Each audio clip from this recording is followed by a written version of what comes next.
UKLO 1 year masters. No IELTS required up to 5 years visa. High visa success rate.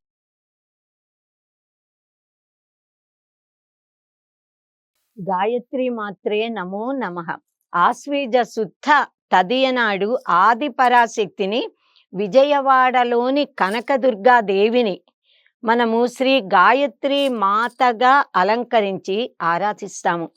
గాయత్రీం సకలాగమార్థ ఫలదాం సూర్యస్య జీవేశ్వరీం సర్వాంనాయ సమస్త మంత్ర జననీం సర్వజ్ఞధాత్రీశ్వరీం సర్వజ్ఞధామేశ్వరీం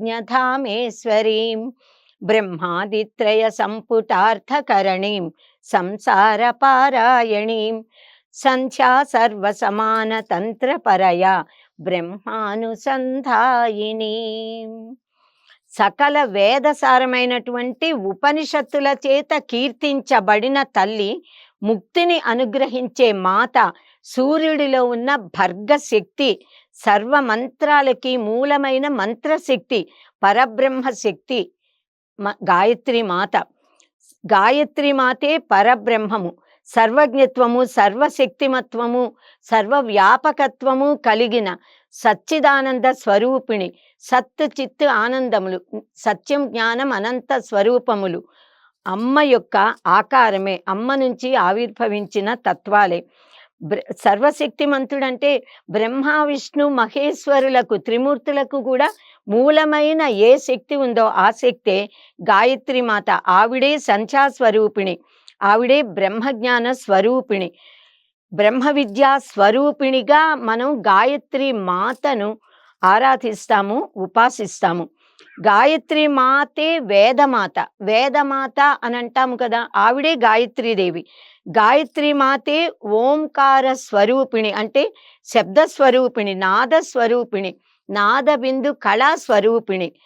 గాయత్రిగా, సావిత్రిగా, సరస్వతిగా, సంధ్యాదేవిగా, సవితృమండల మధ్యవర్తి అగు భర్గశక్తిగా, సౌరశక్తిగా ఆరాధించబడుతున్న తల్లి గాయత్రి మాత. బ్రహ్మజ్ఞాన అధిష్టాన దేవత ఈవిడే. తేజోరూపిణి, శుద్ధ స్ఫటిక నిభ, స్వచ్ఛమైన ధవళ కాంతితో పరమశివుడిలాగా శుద్ధ స్ఫటిక కాంతి కలిగి ఉంటుంది అమ్మవారు. ముక్తా విద్రుమ హేమనీల ధవళ కాంతులతో ప్రకాశించే పంచముఖాలతో ఉన్నటువంటి మాత గాయత్రీదేవి. గాయత్రి మంత్రము అని అంటాము, నిజానికి అది సావిత్రి మంత్రము. ఛందస్సు గాయత్రి. గాయత్రి ఛందస్సులో ఉన్న సావిత్రి దేవిని, సూర్యమండలంలో ఉన్న భర్గశక్తిని గాయత్రి మాతగా మనము ఆరాధిస్తున్నాము. సకల వేదాల సారము గాయత్రి మంత్రమే, గాయత్రి మాతే. బ్రహ్మాది దేవతలు కూడా సంధ్యాకాలంలో గాయత్రి మంత్ర జపం చేస్తారు, గాయత్రి మాతను ఆరాధిస్తారు. గయములు అంటే ప్రాణములు. గయాంత్రాయత ఇది గాయత్రి. మనలో ఉన్న ప్రాణాలను రక్షించే తల్లి గాయత్రీదేవి. ఈ విషయం మనకి బృహదారణ్యకోపనిషత్తులో చెప్పారు. గయాంత్రాయత ఇది గాయత్రి అన్న మంత్రం. గాయత్రి మాతకు సమానమైనటువంటి దేవత ఎవ్వరూ లేరు అని అంటారు. నా మాతు పరదైవతం, నా గాయత్ర్యా పరం మంత్రం అని అంటాము. గాయత్రి మంత్రంతో సమానమైన మంత్రం వేదంలో ఎక్కడా లేదుట. 84 లక్షల కోట్ల అనంతమైన మంత్ర జాలములన్నిట్లోకి కూడా మహోత్కృష్టమైన, పరమశక్తిమంతమైన, 100 అణుబాంబుల శక్తిని మించిన విస్ఫోటన శక్తి కలిగిన దివ్యమైన మంత్రము ఏది? సప్తకోటి మహామంత్రాలు అని చెప్తాము. 84 లక్షల జీవరాశులకి జీవాన్నిచ్చిన తల్లి. సప్తకోటి మహామంత్రాలలోకి పరమోత్కృష్టమైన మంత్రరాజము గాయత్రి మంత్రము, గాయత్రి మాత. ముక్త విద్రుమ హేమ నీల ధవళ ఛాయైర్ముఖై స్త్రీ క్షణై యుక్తామిందు నిబద్ధ రత్నమకుటాం తత్వార్థవర్ణాత్మికాం గాయత్రీం వరదాభయాంకుశకశాం శుభ్రం కపాలం గదాం శంఖం చక్రమథారవిందయుగళం హస్తైర్వహంతీం భజే. ఈ శ్లోకంలో అసలు ఈ శ్లోకమే గాయత్రి మాత యొక్క ధ్యాన శ్లోకం. ధ్యాన శ్లోకాలు ఎప్పుడూ కూడా ఆ ఏ దేవతని ఏ నామరూపాలతో ఆరాధిస్తామో ఆ దేవత యొక్క ఆకారము, తత్వము, శక్తి మొత్తం నిండి ఉంటాయి, వెల్లడి చేస్తాయి. గాయత్రి మాతను సూర్యమండలంలో ఉన్న సవితృ శక్తిగా, సౌరశక్తిగా చెప్పుకున్నాం గదా! ముత్యపు రంగు, పగడపు రంగు, బంగారు రంగు, నీలి వర్ణము, స్వచ్ఛమైన తెలుపు వర్ణం.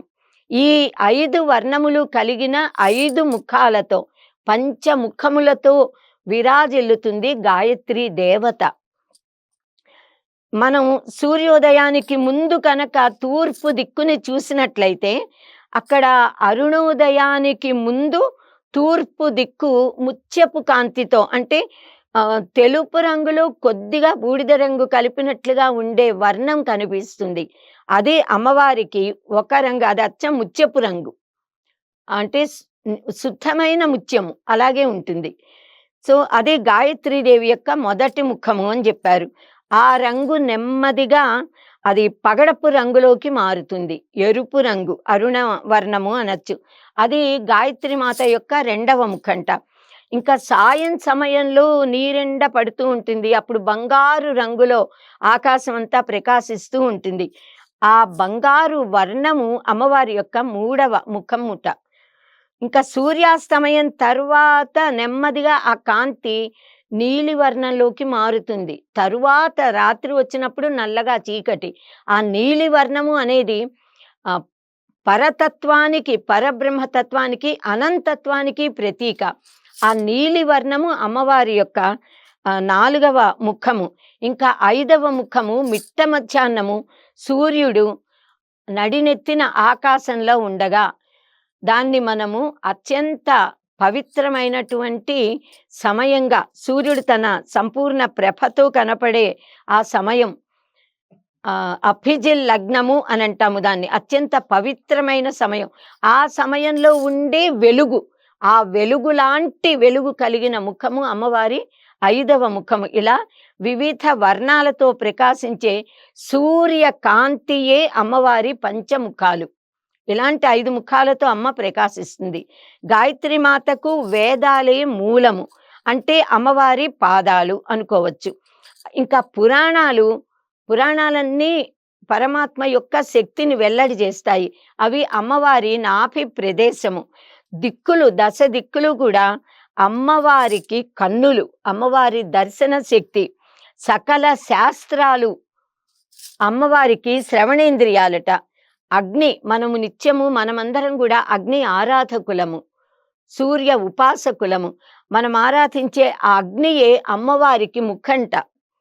ఈశ్వరుడు పరమశివుడే యుక్తకేశుడు అని అంటాము, కపర్ది అని అంటాము ఈశ్వరుడిని. ఆ శివుడే అమ్మవారి శిరోజాలాలుట. ఇంకా బ్రహ్మదేవుడే అమ్మవారికి శిరస్సు. శ్రీ మహావిష్ణువు ఈ గాయత్రి మాతకు ఆత్మ. భక్తి, జ్ఞాన, కర్మ, ధ్యాన, ఉపాసనలు, వైరాగ్యాలు ఇవన్నీ కూడా అమ్మవారి ముఖాలన్నమాట, పంచముఖాలు కూడా. ఇలా అనేక రకాలుగా మనం జగన్మాత పంచముఖాలను కూడా భావన చేయవచ్చు. సకల శాస్త్ర స్వరూపంగా అమ్మవారిని భావన చేయాలి. గాయత్రి మంత్ర అంటే త్రిపాద గాయత్రి, 24 అక్షర త్రిపాద గాయత్రిని ఉపదేశం పొందిన వారు త్రిసంధ్యలలో అమ్మవారిని ఆరాధిస్తూ గాయత్రి మంత్ర జపం చెయ్యాలి. అగ్ని ఆరాధన చేయాలి. అగ్నిముఖంగా అగ్నిని ఆరాధించి, సౌరశక్తిని ఆరాధించి, గాయత్రి మాతని పూజించి గాయత్రి మంత్ర జపం చెయ్యాలి. ఆ ఉపదేశము లేనివారు, సాధారణమైన మానవులందరూ, ఆడవారు కానీ మగవారు కానీ, ఉపదేశం ఉన్నవారు లేనివారు అందరూ, అన్ని వర్ణాల వారు, అన్ని ఆశ్రమాల వారు కూడా గాయత్రి మంత్ర, ఈ త్రిపాద గాయత్రితో సమానమైన శక్తిమంతం కల గాయత్రి మంత్రాన్ని జపించడానికి గాను 2 గాయత్రి మంత్రాలని పురాణ గాయత్రి అని అంటారు. ఆ గాయత్రి మంత్రాన్ని మహర్షులు మనకి అనుగ్రహించారు. వాటితో మనం అమ్మవారిని పూజించవచ్చు. సర్వ చైతన్య రూపాం తాం ఆద్యాం విద్యాంచ ధీమహి బుద్ధిం యానః ప్రచోదయాత్ అంటూ మనం అమ్మవారిని స్తోత్రించవచ్చు. అంటే ఈ గాయత్రి మంత్ర మహిమను వర్ణించడం అన్నది, గాయత్రి మాత యొక్క శక్తి ఇంత అని కొలవటము అన్నది మానవ మాత్రులెవ్వరికీ కూడా సాధ్యం కాదు. గాయత్రి మాతను గనక ఆరాధిస్తే మన బుద్ధులని సక్రమమైన మార్గంలోకి పయనించేలా చేస్తుంది. మనకి బుద్ధి ప్రేరణని, ప్రచోదనని ఇవ్వమని ఆ గాయత్రి మంత్రంలో ప్రార్థిస్తున్నాము. కనుక ఈ రెండవ మంత్రము యో దేవ సవితాస్మాకం ధియో ధర్మాది గోచరాః ప్రేరయేత్ భర్గయత్తస్య తద్వరేణ్యముపాస్మహే.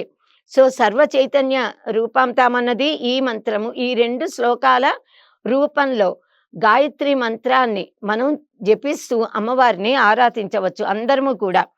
సో గాయత్రి మంత్రం ఎప్పుడూ కూడా మన బుద్ధులని సక్రమ మార్గంలోకి ప్రవృత్తి చేస్తూ, నడిపింపజేస్తూ సత్ప్రవృత్తిని, సద్బుద్ధిని, సద్భావాలని వృద్ధిపరుస్తుంది. సద్ధర్మాచరణ చేసేలా ప్రేరణనిస్తుంది. కనుక గాయత్రి మంత్ర జపం వలన, గాయత్రి మాత ఆరాధన వలన మనం ఐహికమైన, ఆముష్మికమైన శుభాలని, సంతోషాలని పొందుతూ ముక్తిని కూడా పొందగలుగుతాం. ఎందుకంటే ముక్తి ప్రదాత ఈ మాత, ఈ మంత్రము కూడా. గాయత్రి మాతను స్తోత్రించి జపించే గాయత్రి మంత్రము తత్ అనే అక్షరంతో ప్రారంభమవుతుంది. తత్ సవితుర్వరేణ్యం అనంటూ. సో తత్ అనే శబ్దమే పరమ శక్తిమంతమైన పరబ్రహ్మ వాచకము. ఓం అనే ప్రణవాన్ని, శబ్ద బ్రహ్మమును పరమాత్మకు ప్రతీకగా ఎలా చెప్తామో అలాగే తత్ శబ్దాన్ని కూడా పరబ్రహ్మ వాచకంగా చెప్తాము. ఈ తద్ అనేది శబ్దము. ఈ తద్ అనేది తత్తుగా మారుతుంది. ఆ తద్ శబ్దం యొక్క పుంలింగ, స్త్రీలింగ, నపుంసకలింగ, ప్రథమ విభక్తి ఏకవచన రూపాలు సహ, సా, తత్. కనుక ఈ 3 కూడా అత్యంత పవిత్రమైనవి. ఈ 3 పరమాత్మని, పరబ్రహ్మమునే చెప్తాయి. తత్ అంటే అది, అది అంటే ఏది? అనిర్వాచ్యమైన పరమాత్మ శక్తి. కనుక మనకి తెలియని, మనకి అతీతమైన శక్తినే తత్ అని అంటామన్నమాట. సో ఈ జగన్మాత జగన్మాతను గాయత్రి మాతగా ఆరాధించే వారికి ఆతి వ్యాధులు రావు, రోగాలుండవు, అకాల మృత్యువులు కలగవు. ఎప్పటికీ కూడా ఏది కోరినా ఆ ధర్మబద్ధమైన వారి కామనలన్నీ సిద్ధిస్తాయి. గొప్ప సిద్ధులు కూడా లభిస్తాయి. ముక్తికాంత స్వయంగా వచ్చి వరిస్తుంది అని చెప్తారు. సో అన్ని పురాణాలలోనూ, అన్ని ఉపనిషత్తుల్లో కూడా గాయత్రి మాత యొక్క గొప్పదనము పరమాత్మ కీర్తనగా కీర్తించబడింది. లింగ పురాణంలో గాయత్రి మాతకు సంబంధించిన ఒక చక్కని ఉదంతాన్ని చెప్పారు. పూర్వంట అంటే సృష్టికి ముందర బ్రహ్మదేవుడు సృష్టి చేయగల శక్తి తనకు కావాలి. ఎందుకంటే పరమాత్మ బ్రహ్మను సృష్టించి నువ్వు సృష్టి చెయ్యని బాధ్యతను అప్పగించాడు. సో సృష్టి చేసే శక్తి కావాలి అని చాలా కాలం తపస్సు చేశాడట. ఆయన తపస్సు చేస్తూ ఉంటే ఎంతకీ తపస్సు ఫలించలేదుట. సో ఆయనకి దుఃఖం వచ్చింది. ఏమిటి, నేను ఇంత భక్తితో తపస్సు చేస్తూ జపిస్తూ ఉంటే నాకెందుకు సత్య దర్శనం అవ్వట్లా, సృష్టి చేసే శక్తి కలగట్లా అని దుఃఖిస్తే కంటి నుంచి అశ్రు బిందువులు జారి పడ్డాయిట. ఆ బిందువులు ఒక పాము ఆకారాన్ని ధరించాయిట. అప్పుడు ఆయన ఇలా చూసి, అయ్యో నేను చక్కని సృష్టి చెయ్యాలి అనుకుంటే ఒక క్షుద్ర కీటకము రూపంలో, విష సర్పము రూపంలో సృష్టి జరిగిందేమిటి అని ఆలోచిస్తూ ఇలా చూస్తే ఆ నాగ దేవతలు, సర్పములు అనంటే కూడా సాధారణం కాదు, అందరూ దేవతా స్వరూపాలే. వాటి పడగల మీద స్వస్తిక్ మార్కు కనిపించిందిట. సో ఇలా స్వస్తిక్ మార్కు కనిపించగానే ఆ స్వస్తిక్ గుర్తులు ఏర్పడేటప్పటికీ ఈయన ఆ స్వస్తిక్ కూడా ఏదో సృష్టికి శుభము కలిగించే చిహ్నము అని భావించి ఆ దుఃఖాన్ని ఉపశమింపజేసుకుని పరబ్రహ్మను ప్రార్థించాడట. అప్పుడు అందులో నుంచి ఇలా ఏకాదశ రుద్రులు పుట్టారు అని చెప్తారు. అంటే రకరకాలైనటువంటి కథల రూపంలో తత్వాన్ని పురాణాలు బోధించడానికి ప్రయత్నం చేస్తాయి. పరమశివుడు ఆ ఏకాదశ రుద్రులుగా ఆవిర్భవించి, ఏకాదశ రుద్రులు శివుడే పరమాత్మ, ఆయన బ్రహ్మదేవుడికి గాయత్రి మంత్రాన్ని ఉపదేశించారట. అప్పుడు బ్రహ్మదేవుడు గాయత్రి మాతని ఆరాధించి గాయత్రి మంత్ర జపం చేయగానే అమ్మవారు అనుగ్రహించి అతనికి సృష్టి చేయగల శక్తినిచ్చిందిట. సో, అప్పుడు పరమశివుడు చాలా ఆనందించి ఈశ్వరుడి అనుగ్రహం వల్ల గాయత్రి మాత అనుగ్రహం తనకి లభించినందున ఈశ్వరుడిని స్తోత్రించాడట మంత్రాలతో. సో, ఈశ్వరా, నీకు సద్యోజాత, వామదేవ, తత్పురుష, అఘోర, ఈశానములు అనే పంచముఖాలు ఎలా ఏర్పడ్డాయో నాకు చెప్తావా అని అడిగాడట. దానికి పరమేశ్వరుడు తనకు ఆ పంచముఖాలు, ఎందుకంటే జగన్మాత గాయత్రీదేవికి పంచముఖాలున్నాయి, పరమశివుడికి పంచముఖాలున్నాయి అంటే అర్థం వీరిద్దరూ ఒక్కటే, అవినాభావం అని. సో, ఆయన పరమేశ్వరుడు బ్రహ్మదేవుడికి ఇలా సమాధానం చెప్పాట.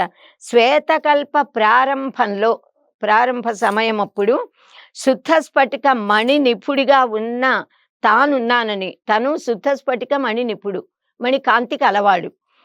తనతోనే దేవతలందరికీ కూడా దేవి అయినటువంటి గాయత్రి మాత కూడా ఉత్పన్నమైంది. ఎప్పుడైతే పరతత్వము నిర్గుణమైన బ్రహ్మము శ్వేతవరాహ కల్ప ప్రారంభంలో ఇలా శివుడిగా వచ్చాడో గాయత్రిగా కూడా వచ్చిందనమాట. అంటే ఇద్దరిగా వ్యక్తమైంది పరమాత్మ తత్వం. అప్పుడు ఆవిడ కూడా శుద్ధ స్ఫటిక మణి నిభ, తెల్లగానే ఉందిట ఈశ్వరుడి లాగానే. సో, అప్పుడు సద్యోజాత ముఖం ధరించి ఉన్నాడట ఈశ్వరుడు. తాను అంటే ఒక్కొక్క కల్పంలో ఒక్కొక్క రంగు కలిగిన ముఖాలని ఈశ్వరుడు, జగన్మాత, గాయత్రీదేవి కూడా ధరించారు.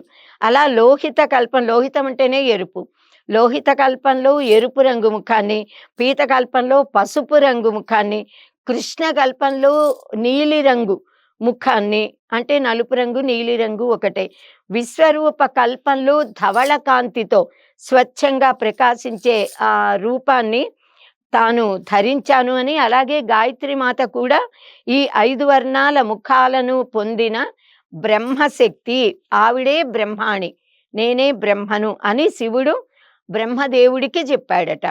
సో, పరమశివుడే గాయత్రి మాత, పరబ్రహ్మము అని మనం గుర్తించి గనక ఆరాధించినట్లయితే ఆ జగదంబ యొక్క సంపూర్ణ అనుగ్రహం మనకి లభిస్తుంది. సారభూతాస్తు వేదానాం గుహ్యోపనిషదో మతాః తాభ్యః సారస్తు గాయత్రి తిస్రో వ్యాహృతయస్తథా.